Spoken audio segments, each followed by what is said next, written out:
Olá, meu nome é Marcos Alencar, estamos aqui no canal e no www.trabalhismoemdebate.com.br. Nosso objetivo é descomplicar o direito do trabalho, né, e falar com você com o mínimo de juridiquês possível. Olha, essa semana eu tive duas consultas que eu resolvi dividir aqui com vocês, que se refere a anotações que foram feitas no contrato de trabalho e estas anotações elas não traduziam a verdade, não eram a realidade. Houve um equívoco. A primeira se referiu alguns chamam de job description, mas é descritivo de função, que está lá todas as atividades que aquele cargo exerce, né? E houve assim um Ctrl-C, Ctrl-V que colou algumas atividades que não tinham nada a ver com para aquele fim, aquela finalidade que a pessoa foi contratada. E o outro caso se referiu a uma coisa mais grave, a um registro no contrato de trabalho de um valor de salário maior do que o que foi ajustado. Sendo que esses dois casos existia um histórico, tá, que demonstrava que aquilo ali não era realidade, né? O primeiro caso que eu falei foi o exercício, porque isso só foi descoberto 6 meses depois. Durante 6 meses a pessoa cumpriu com atividades, com responsabilidades, diferente daquelas que estavam lá no descritivo de função. E esse que teve o valor equivocadamente escrito no contrato de trabalho, foi descoberto quando na renovação do período de experiência, 3 meses depois. E aí as pessoas se preocuparam muito com isso, né? E agora o que fazer? Olha, no direito do trabalho, e aí é o objetivo dessa nossa conversa aqui de hoje, existe um princípio que é o princípio da primazia da realidade. O que é que eu fiz? Eu abri o Google aqui e escrevi princípio da realidade do direito do trabalho. E aí apareceu aqui, né, dentre 12 milhões e 600 mil consultas, um resumo de notícia do Tribunal Superior do Trabalho, que diz assim, direito garantido, primazia da realidade.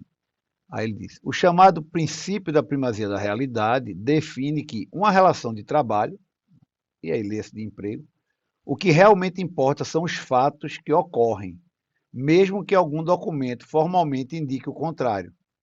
Assim, vale mais a realidade. Eu achei essa definição fantástica. O que é que isso quer dizer? Vale o que está escrito ou vale a realidade? Vale a realidade, vale o fato concreto. Eu tive um caso enfrentei um processo assim que foi muito inusitado, né? Isso faz mais de 20 anos, que era uma pessoa que ele era aquele despachante que fica na porta do hotel, né? Recebendo os clientes, os hóspedes e levando as malas por quarto. E aí ele teve uma facilidade no departamento de pessoal. O que é que ele fez? Ele assinou a carteira dele como se fosse gerente do hotel. E depois ele foi para a justiça cobrar uma diferença de salário para gerente, exibindo a carteira de trabalho dele. E aí nós defendemos o caso mostrando isso, com base do princípio da primazia da realidade. O juiz sequer quis ouvir testemunhas, porque quando for interrogá-lo a respeito do que ele fazia no dia a dia, o juiz disse, lógico que você não era gerente do hotel, você estava carregando malas e recebendo hóspedes, não deixa de ser honrada o seu trabalho, mas não tem nada a ver com a gerência. O senhor nunca fez um depósito na conta de nenhum fornecedor, nunca assinou nenhum contrato em nome do hotel, é, nunca trabalhou atrás do balcão, né, administrativamente, então não tem nada a ver com o hotel. Então a assinatura, o que estava escrito na carteira dele, pouco valia. Por quê? Por conta disso, princípio da primazia da realidade. Existem muitos processos na Justiça do Trabalho que se referem a hora extra. Hora extra é um dos títulos mais reclamados na Justiça do Trabalho. Você muitas vezes pega o controle de ponto, está lá informando que o funcionário, o empregado, o colaborador terminou o expediente às 18h30. E ele prova por A mais B, com outros documentos, com print de tela de computador, com mensagem de WhatsApp, com o o relatório da catraca da saída da empresa, que ele normalmente encerrava o expediente às 20 horas. Por que que o documento controle de jornada, que está lá assinado pelo empregado sem nenhuma rasura, não tem valor? Porque, pelo princípio da realidade, aquele documento não traduz a realidade. O empregado conseguiu provar que, na realidade, ele trabalhava até mais tarde e que era impedido de marcar no controle de ponto.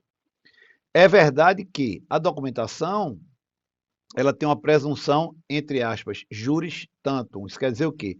Ela tem uma presunção de que ela é verdadeira, mas nada proíbe, nada impede, não é vedado que o empregado, que o trabalhador traga provas, outras provas para desmerecer, para desmascarar aquele documento. Então, fica aqui esse comentário hoje sobre o princípio da primazia da realidade. Ele é soberano nas relações de trabalho, nas relações de emprego. Em breve, nós voltamos. Tchau.